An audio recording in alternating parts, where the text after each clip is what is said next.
Hi, I'm Mac McCarthy, and I help people with their breakups. And today we have a really cool topic, actually, maybe an angry topic. At what point do you get angry after a breakup? This is actually very useful and helpful if you're in a breakup right now, or if you've been in one in the past and you wonder, I don't want to be angry. I know I was there before in a breakup where I thought, that's not where I want to be. But before we get into that, if you like this video, throw me a like.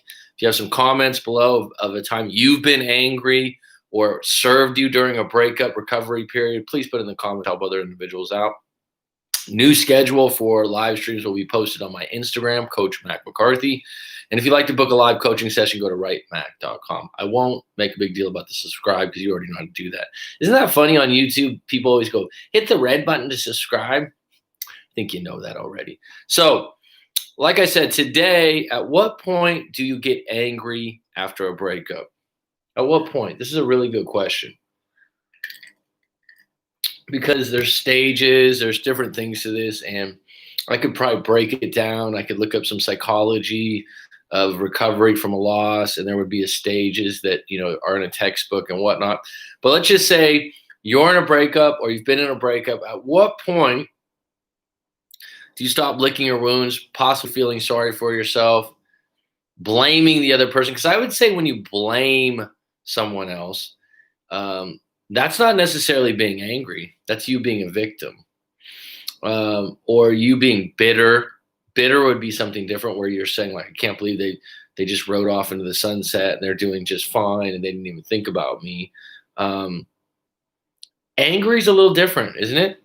It's a little bit different than being bitter. And I feel like when you get to the point where you're angry, you don't want to carry anger. You don't want to make decisions that hurts the other individual when you're angry. You don't want to do anything irrational. But when you get to that point, it's actually a good thing for a lot of people in a breakup because it's a boiling point.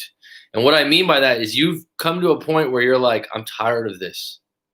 And the greatest line you can come to when you're in a breakup and you really start to recover is, ready for it? I'm done.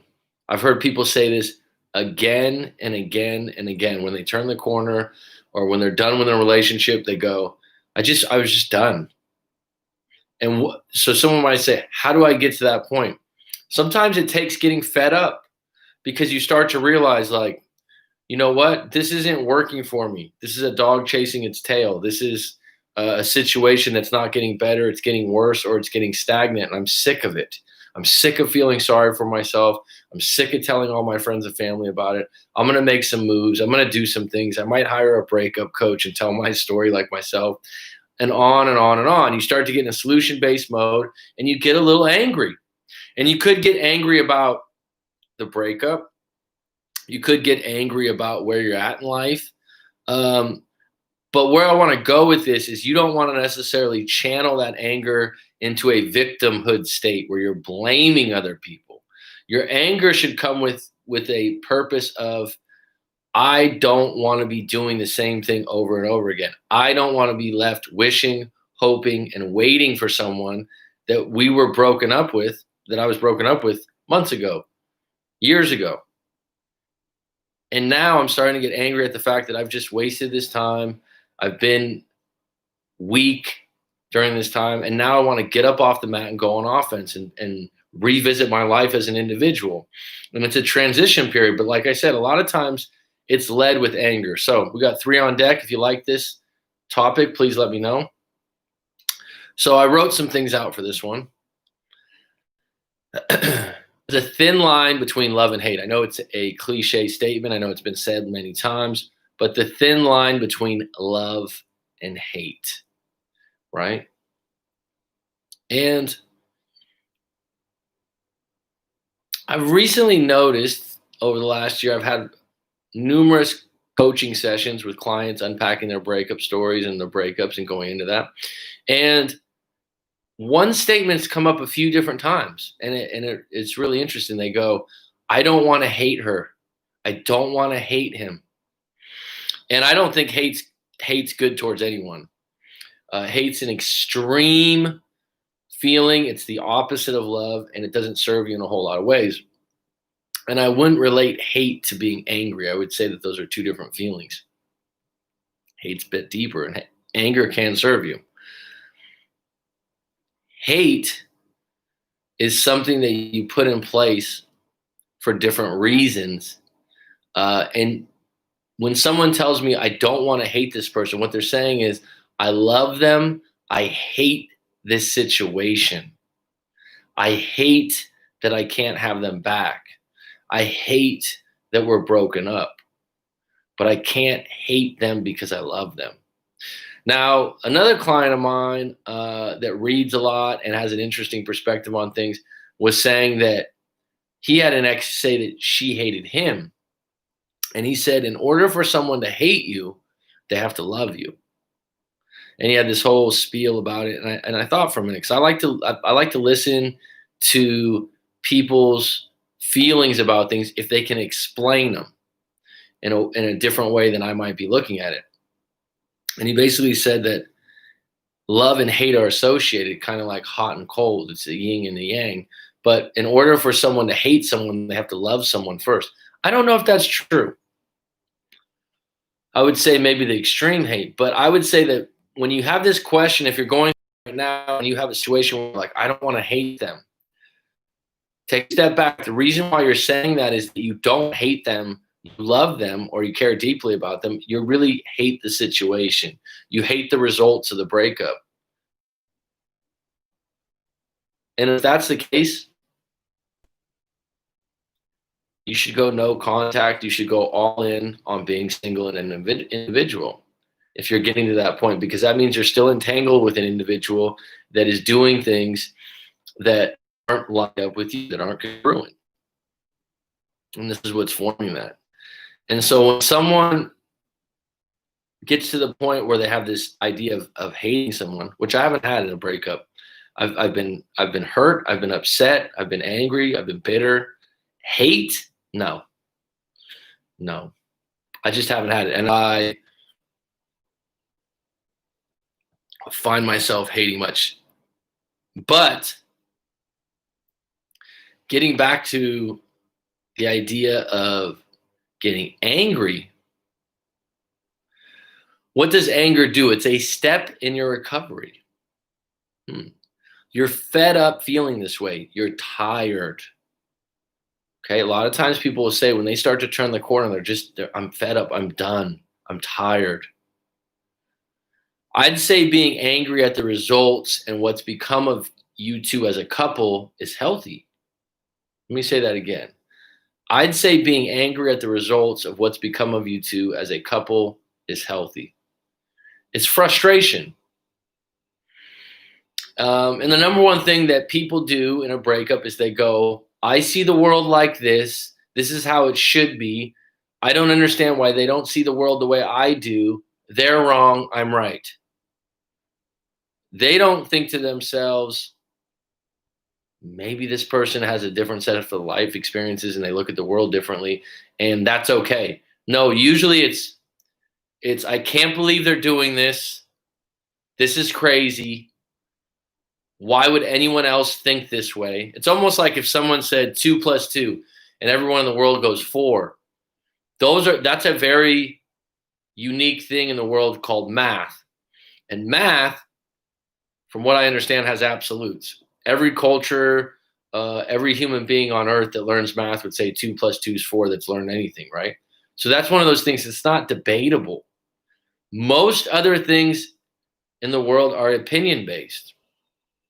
I just had someone leave a comment on one of my new videos where I'm at the beach, and he goes, so stubble doesn't suit you, dude. And this is a guy that's been on a live stream a few times. And I'm thinking to myself, now, so stubble meaning, a beard or whatnot. First off, I don't know if this guy, first off that goes to my mind is, okay, why are you judging the video based on that, right? But the other thing is, if you look at his picture, he has a small picture, he has a fresh shave, right? Good for you. So you look at the world and you go, oh, guys should shave. It looks better. But the way he conveyed the message is, you don't look good in stubble, not I like to shave, or I like the way fresh shave looks better. By the way, being that I prefer women's opinion on my looks over men, I don't really give a shit. But I'm trying to make a point here about how opinions work. So this individual, like I said, someone that gives you that knowledge, it's like, no, you like to shave, you like a fresh shave, and so therefore you look at other people and you go, yeah, that doesn't really look that good. There's also people out there that maybe could not grow a beard, or they have patchiness, and so they despise the fact that someone else could. So what I'm saying to you is, these opinions that people throw out there, a lot of times it's interpretation, and you have to come back to this when you're in your middle of your breakup and you're getting angry about things. You have a right to be angry about some things. Someone stole the rent money, someone cheated on you. You have a right to be angry. Absolutely. And if you're holding back anger about someone that did something that you feel is against your values and morals, and let's face it, there's a lot of values and morals that people share. For example, stealing, beating someone up, cheating. There's a lot of these things that people share. And so when someone does those things wrong, everyone whistle blows, everyone goes nuts, and you have a right to be angry. What you don't want to do is carry that anger or act out while you're angry. Okay? You might want to say something. You might want to say something like, fuck that, I'm really angry right now. Journal it out. If you want to make a declaration statement one time to someone and let them know you're upset, and then you leave it alone, you get it all out. But it can serve you during a breakup. Okay, let me get into this. Catherine, it's been a while. I know you make a lot of comments. I appreciate you. It's a fact. Yes, scientific. Do you suggest no contact if an ex is in a rebound relationship? Yes, short answer. If you want to send in your full story to writemac.com, Emily, I'll give you more of a take. But absolutely, what's the alternative? Especially if you want to get back with your ex and you miss them, I don't see how it's going to serve you in any shape or form to be hearing about who they're with or seeing pictures that they're with someone new. It's needy, it's weak, and it's desperate. Now, if you contact your ex and they're in a new relationship and you're at a neutral place, meaning that you're okay with the breakup, you're okay that you're both moving in different directions, you might have some common ground with a job, you might have some common ground with some relatives that you both get along with during Christmas. I don't know. But you'd have to be in a neutral place to continue having no contact. I've continued contact before after an ex got in a new relationship. I also was in a new relationship, and I had no bitterness, no anger, and I was completely neutral when we talked. If you have any idea that you somehow want to get back with them, then yeah, no contact, no contact, no contact. Like I said, what's the alternative? To be covert in your intentions and talk to them and hope somehow that you can be there for them if their new relationship fails? Who is he? It doesn't matter who he is. It was just a comment that came up yesterday. And I wrote, everyone has an opinion. I'm sure you like a fresh shave, so good for you. Well, that's his opinion. Yep, exactly. Yes, do no contact. Why would you want to be around while he's in a rebound? Like I said, you can be around as long as you're okay with you're neutral. I've had a lot of clients in the past that were married for 25 years, 20 years, 15 years. A lot of times they tell me, oh, we were done for 2 years. We were done for 3 years. And so we're best friends still. That's because their relationship had died 2 or 3 years before they broke up, and they kind of just slid into, yeah, this is the best thing to do. They're like noses. Everyone has one. He's been calling. I haven't been answering. And get really clear on what it is you want. So getting back to this topic, so I said, you're fed up feeling this way, you're tired. I'd say being angry at the results and what's become of you two as a couple is healthy. It's honest. Getting a last, I'm sick of this shit. She left me. She's a drunk. He snores too much. I paid off her credit card. I was the one that got her that job. She left when I was at my worst. She cheated on me. She started seeing someone else, and I thought we were on a break. I said I wasn't ready to get married, but I didn't want to break up. I did use she. This could be he, but you get my point. I've heard it all before. This isn't Alicia Keys' song. But these are the things people are angry about. She left me. He left me. She's a drunk. She's a drug addict. Or my favorite, she's a narcissist. She snores too much. Yep, that one does come up. I actually, when we're talking, we're unpacking, I actually paid off 10 grand of her credit card debt. I was the one that got her that job where she met the new guy that she's now dating. She left when I was at my worst. She cheated on me. These are blameful things that you have a right to be angry at, but not for a long period of time. At some point, you have to ask yourself, what am I going to do about it? Going around telling everyone what a piece of shit your ex was, or how screwed over you got, or how they didn't treat you right, there's a shelf life on that. At some point, you got to get up off the mat and go, I'm tired of this. I'm done. I'm done. Get angry at carrying on with this stuff. Get angry at the idea that this is taking up so much of your time and memory. Wendy Dawn, I still haven't gotten angry yet. Sometimes feel there is something wrong with that. How are you, Wendy Dawn? That's fine. So in some cases, which every breakup's different, every set of feelings is different. That's why you want to write your story and send it in to me at writemac.com, because it's different for different people. I'm not going to cure you, but I can give you some fresh new perspective that might make you look at it a little different. I had a friend when I was in a breakup years back ask me that. He's like, Mac, when are you going to start getting angry? And I was kind of like, what? I'm like, she was a great girlfriend, like in my head. And, like in my head, when he said it to me, I didn't say this, but this was in my head. I was going, what do you mean? Like, he's like, but when are you going to get angry, dude? Well, he had a breakup where, and this is when you get advice or information from other people, they're all going to tell you what's happened to them before. That's all they know. They generally don't study psychology. They haven't talked to, at this point for me, it's been hundreds of people. I'm not going to say 1,000. I would say hundreds of people about their different breakup stories. They don't have a really big Rolodex of information. So this is a guy I worked with in real estate, good friend of mine, good buddy. He was there for me. And broke up at the time. Of course, I'm going through this breakup. He's kind of surprised because my girlfriend and I were together 5 years. We're really close. And he even said, he's like, you knew this was coming. You made a couple comments before. So, but that's off the topic. So we're going to lunch. And I remember this. I was in the car and I forgot what was going on. He's like, when are you going to start getting angry? I was like, what? And what had happened was I was in no contact, and I didn't know the term no contact or anything. I just was like, I'm not going to call this individual, da, da, da, da. And I had emailed her and I said, hey, let's get coffee if you get a chance. She emailed me like 5 hours later and said she's never been happier in her life. And she didn't think it was going to be a good idea and it would be awkward. That hurt. So he's like, she's trying to hurt you. You should be angry about this. It did hurt me because it was surprising. And I was a little upset at myself. I was like, I shouldn't have contacted her. I knew it was going to be something like this, ... But this sparked the conversation because he had a situation where he had an ex in college, which this is when I was in my late 20s. So this wasn't far from, he was in his mid 20s.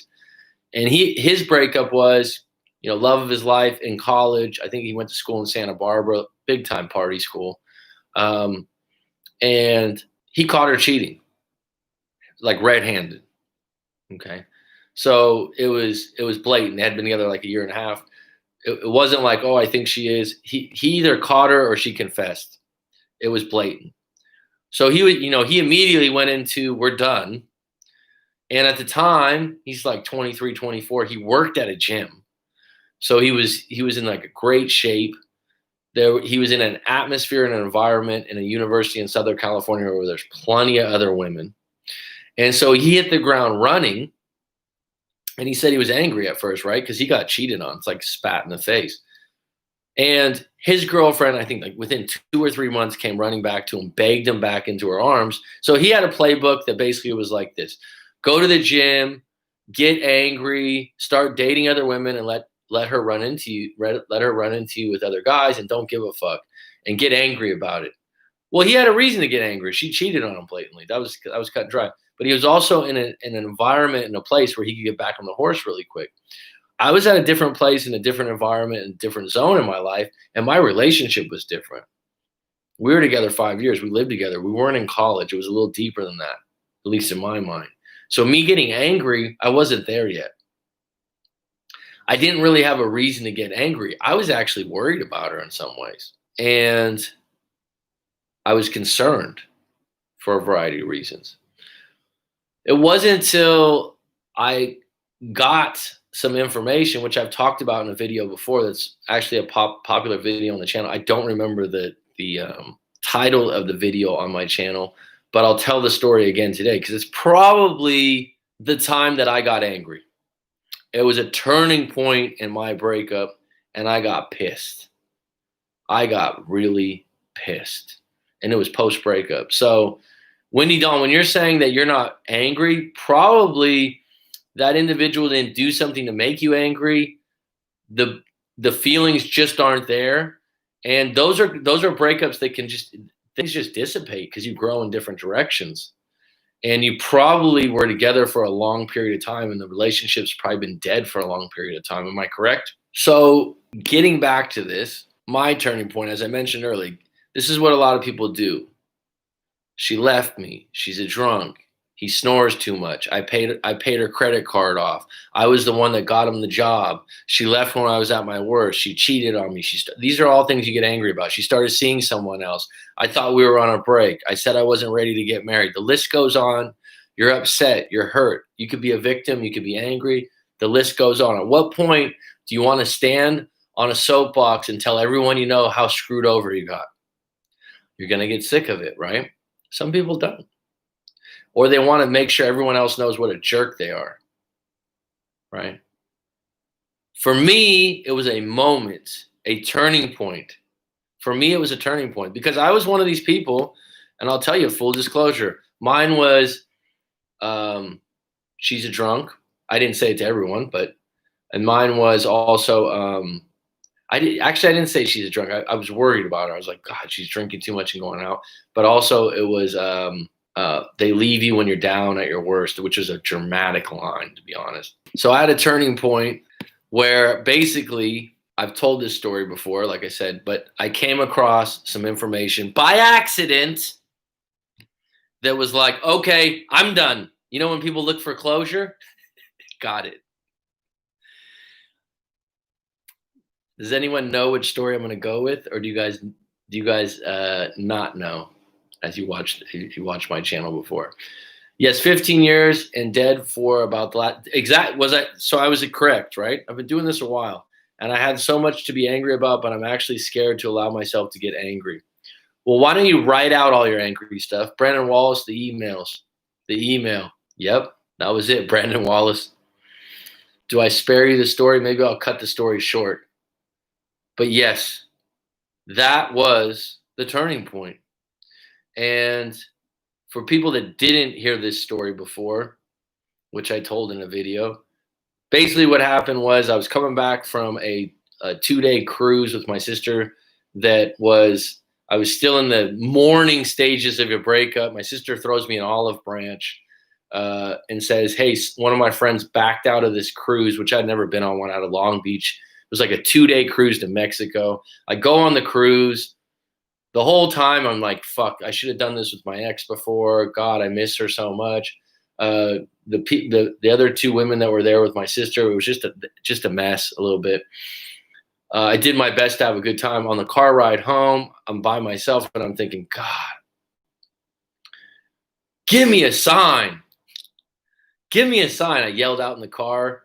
This song comes on from what was the song, like Fergie song, like what's the Fergie song? I'm not even into Fergie or anything like that. Like the song where she breaks up and she's a big girl that doesn't want to cry. That song came on, and I'm like, oh God, that song is speaking to me right now, right? I'm fucking laughing about this shit right now.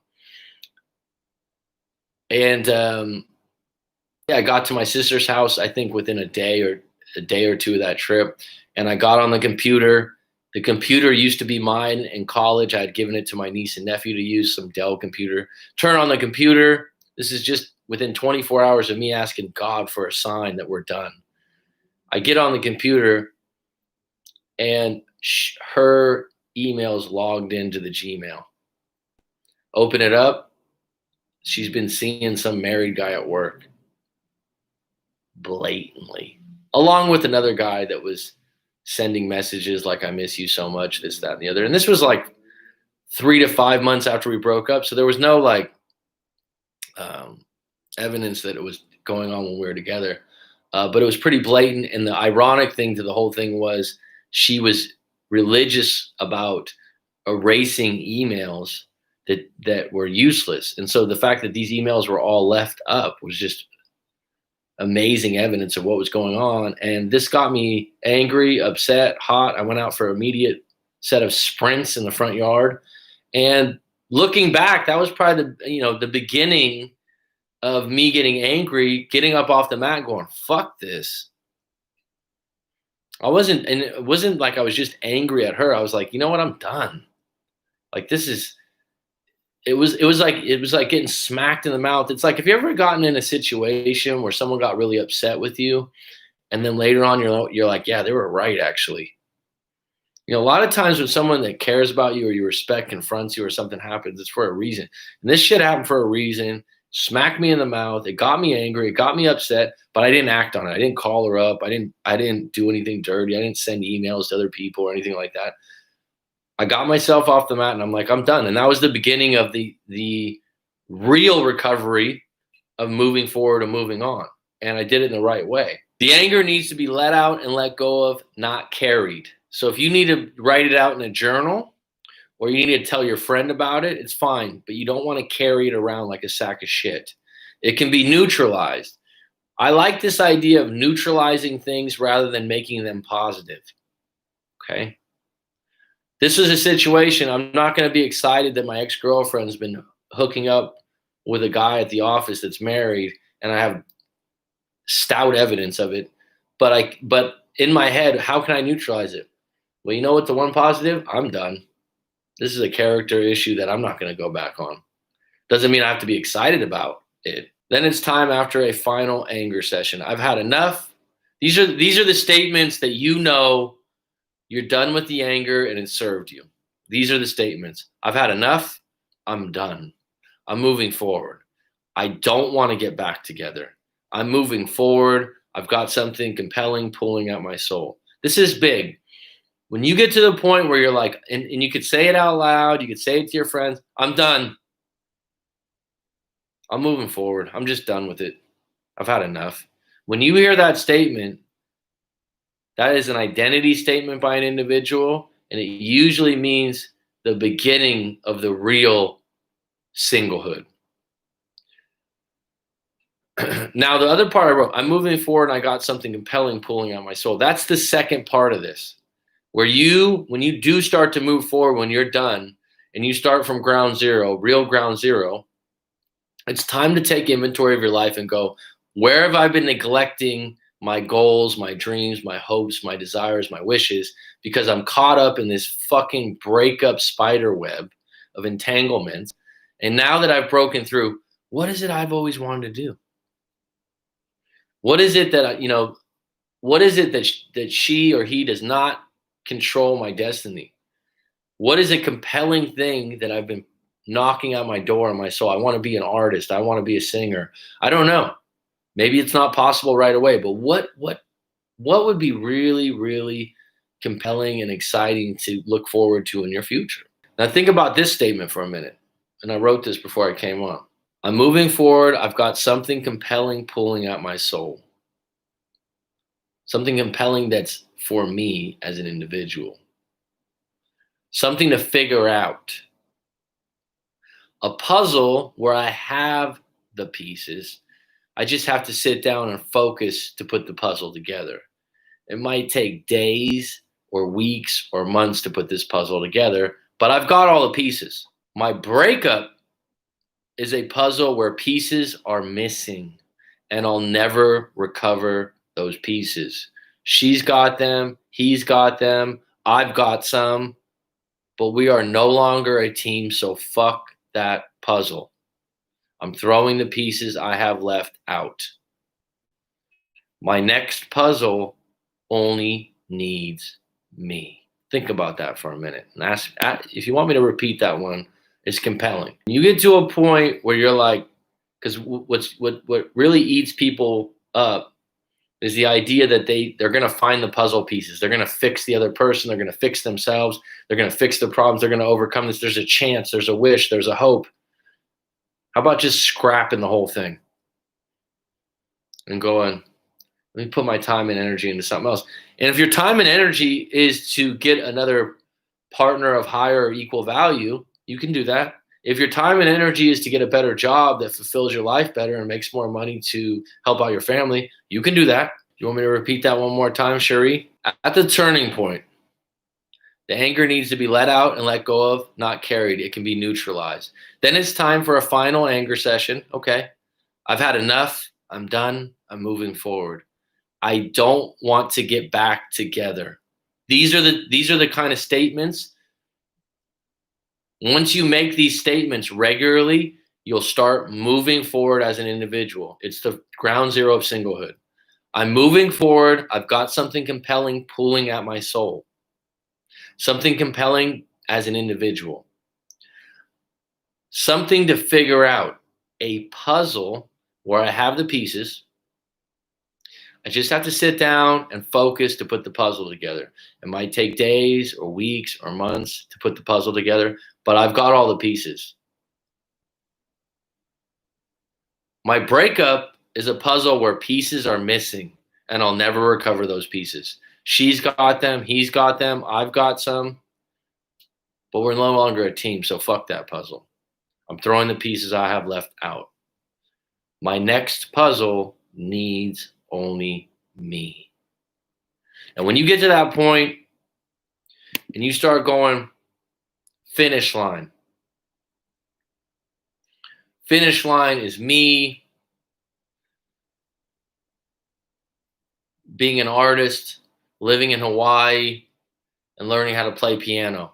That's a random thought that has nothing to do with me, but that's a compelling future. Someone told me, you know what?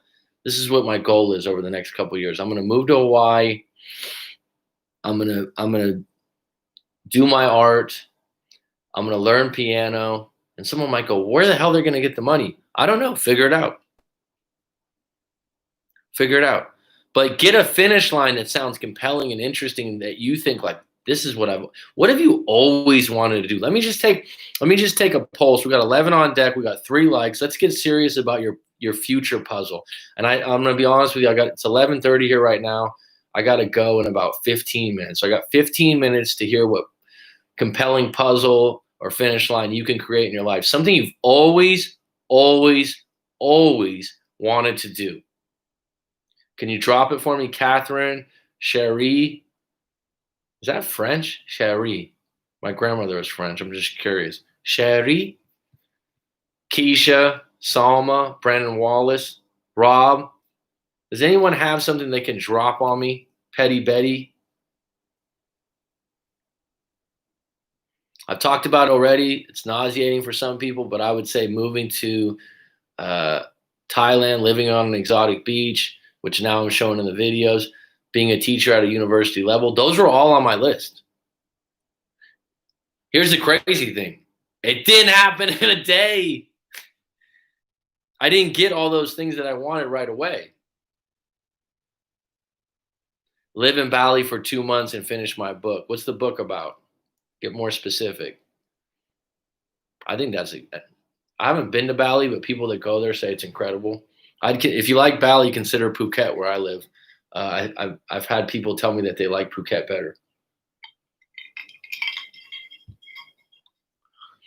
But what this does is when you go be a singer, okay. Thanks, Wendy. What you do need when someone goes, oh, I don't know though. I don't know. Okay, so how do you figure out some kind of compelling thing that you want to do?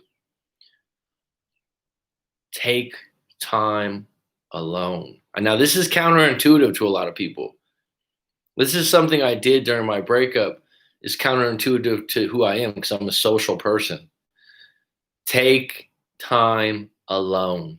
You've just been with someone for years, months, that's been your road dog, your soulmate, your right hand, et cetera, et cetera, et cetera. There's a major void there.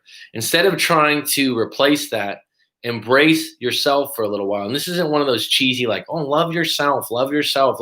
Whenever someone says, love yourself, sometimes I'm just like, yeah, you should love yourself. Absolutely. You should say it to yourself. I love you. I love you, Mac. Right? You should. Sure. It's great. Okay.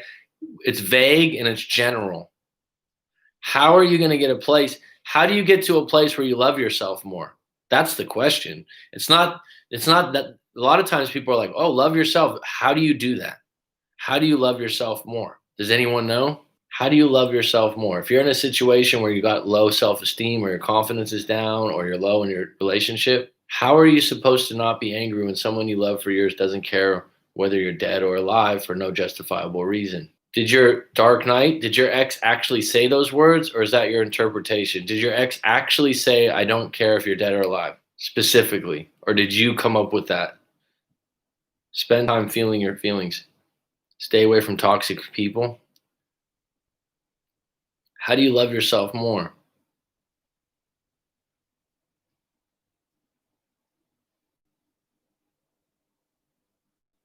How do you love who you are more would be a question also, right? So what I would say, and this might sound counterintuitive again, contribute more to other people being happy. Be a good human. Do things that you're proud of doing. Do things that make you happy about who you are and what you do. So it's more about your actions than about just, oh, I need to self love more. I need to self love more. In order for you to love yourself more, other people need to feel like they love you more too. Read lots of books, run, jog, gym, sure. But I think that one's overlooked. How are you contributing to society? How are you helping people out?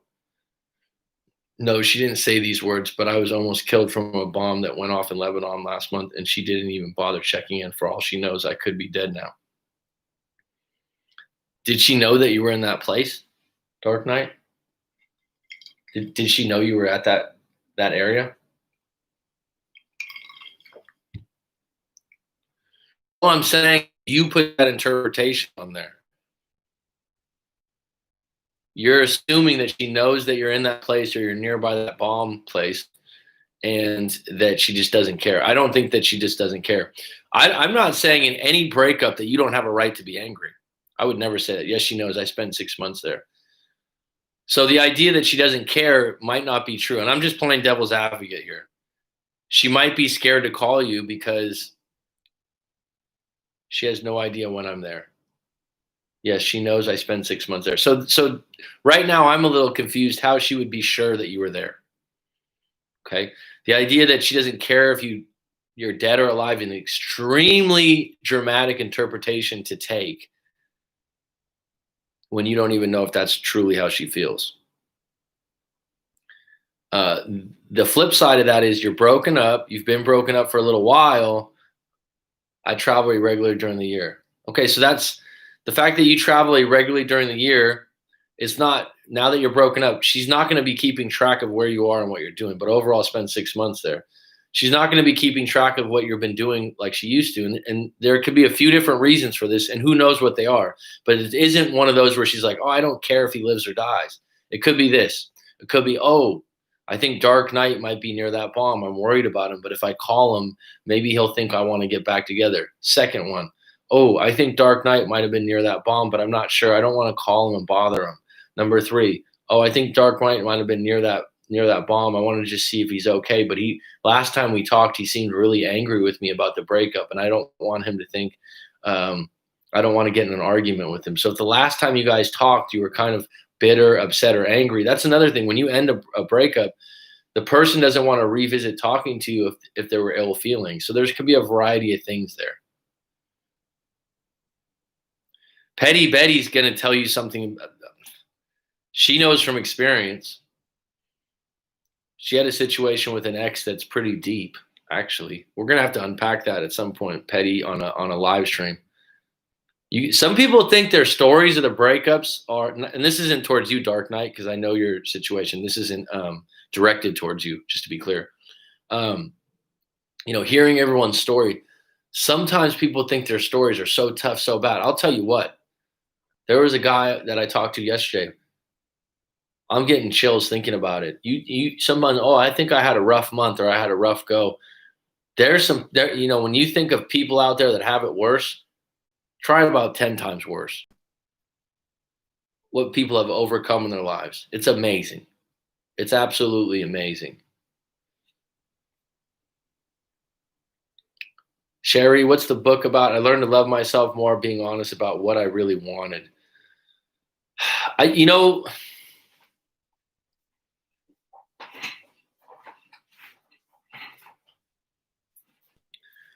Feeling good about yourself has a lot to do with how you make others feel, I believe. How much you contribute to other human beings. And this is why people that are lucky enough to live in families that have a really good bond, that get together every Thanksgiving, every Christmas, every New Year's, and really have a good family interaction. A lot of times they're a lot happier because they have this anchor in their life and they're willing to, if you have a really good core group of family, and I think that, I'm not going to speak for everyone in the world. I just think that that's been broken up in the world, myself included. I live a 18-hour flight away from my parents and my niece and nephew. Those are my immediate family. I haven't been home for Christmas but once in 10 years. That's a choice. That's not me saying feel sorry for me. There's also some family things there that were bothering me before and whatnot. I won't get into that, but I'm saying that what's really nice is built in when you're really close to your family. What do you do? What do you do when you're close to family members? Whether that's your mom, your grandma, your uncle, what do you do when you're close to one of them? What do? You go out of your way to help them, right? Is that true? You go out of your way to do things, help them, support them, secure them, and it makes you feel good to help them. A lot of times, and this isn't about you saying what you want. A lot of times, oh, self-love, you love. So you think, oh, I think about the things I want. That's true. But I would say actually think about the people in your life or the thing or the actions that you want to contribute to society and be significant in some way and helpful to other people. That doesn't mean charity would come up, but doing a job, even if you, let's just say you had a small business or something, right? And you got 3 or 4 people you work with, and you're responsible. It's like my mother worked at a dentist's office. The dentist, and there was like I think 3 hygienists. My mom was a secretary or office manager. The dentist is actually responsible for running the office and being a good dentist. And if he doesn't do that, then there's 3 or 4 people along that team that are going to be affected by the business of that dentistry, right? And so that creates significance in his life. He also has to be a good dentist, an honest dentist, clean teeth well, tell people when they need something wrong, maybe cut deals for people that don't like. There would be times where my mom would say, oh, someone just had to do payments on their teeth, because they couldn't afford it. There's different ways that you as an individual can serve your society or your community, and that really does help you care and like yourself more. This idea of always getting, this idea that it's about you is not human. The highest level of a human being is unconditional love. The highest level of happiness is when there's camaraderie with love. All right, folks, I only have about 5 more minutes. 46 minutes on. We got a little deep today. Glad to see you're okay, though, Dark Knight. I am glad to see you're okay, bud. I didn't know you traveled there. If you don't love yourself, how can how can you love anyone if you don't love yourself? I travel very regularly during the year. She knows. Her friends were asking her about me. Still, how would she know that ever happened because they called me after to check in, but nothing from her. Oh, okay, she knew. It was all over the news for weeks. Sometimes girls can be oblivious and it can maybe come off like she don't care, but it's really I agree in this case, but in this case, she knew 1000%. Okay. I had an ex said I was selfish because I didn't ask how his back was. He was baited. And actually, he broke up with me because I didn't ask how his back was. Maybe he is baited, really gentle, glad he cared so much. Something as obscure as meaningless as his back. Ah, man. Yeah, life's a crazy thing, though, you know? So many ups and downs. And where you're coming from on that dark night is you're saying if the roles were reversed, correct me if I'm wrong, if the roles were reversed, you would have called to just check if she's okay. Or to be fair, Dark Knight, you might have called and said, "I just want to make sure were you in Lebanon during that bombing? I just wanted to check if you were. You okay? Is everything all right?" So you're saying I would have done that immediately, and so this is probably why you're absolutely, I would have. So what I'm telling you is, you're saying like that's my morals and values. That's who I am. That's how I operate. So why wouldn't she? And the answer to that is she's a different person with different experiences. I wouldn't say it necessarily means she doesn't care if you live or die. I think that that's dramatic, right? We'll never know. Only she knows. And if I had to bet, it wouldn't be that she doesn't care if you're dead or alive, though. You have to agree with that. I don't think that she does not care at all. We got 14 on deck, 8 likes. We have a new schedule coming out for the live stream coming up this next week. Does anyone have any topics burning at their breakup strings? Anyone else? Nope. A little radio silence. We got 12 on deck, 8 likes. Thank you so much. I thought this is an interesting topic today, though. You have the puzzle pieces to your future. You do not have all the puzzle pieces to your breakup. Think about that for a minute. How was your breakup, or at least a text? Oh my God. What is that a question for Dark Knight? What do you mean? We got more people bailing. Nope. Going once, going twice. All right, folks. It's been good. It's been a good live stream. Thanks for checking in with me. Dark Knight, always a pleasure. Petty Betty, good to hear from you, hun. Rob, Guardian of the Gate. Cherie was on earlier. I hope you get that book done, hun. Brand new Skinner, Chi-Town's finest. Always a pleasure. Windy Dawn, thanks for checking in. Aloha, Keisha. Right now, I'm focusing on I'm sorry, I skipped this too, Keisha. Right now, I'm focusing on my kids, getting them in college, and then travel nursing. Good for you. Good for you. You can definitely do nursing all over the world, probably. Anything else? Catherine, always a pleasure. And Brendan Wallace came on just to let me know what I was going to say. Solomon did the same. I appreciate you all. Take it easy. Thanks, Dark Knight. I appreciate you, bud. I'm still working on the concept, but it's an epic journey involving time travel and a quest to prevent future impending doom. I'm totally writing this for my grandson. Sounds interesting. Sounds really interesting, Cherie. Yeah, for Dark Knight. Thanks, Dark Knight. I appreciate it, bud. Take it easy.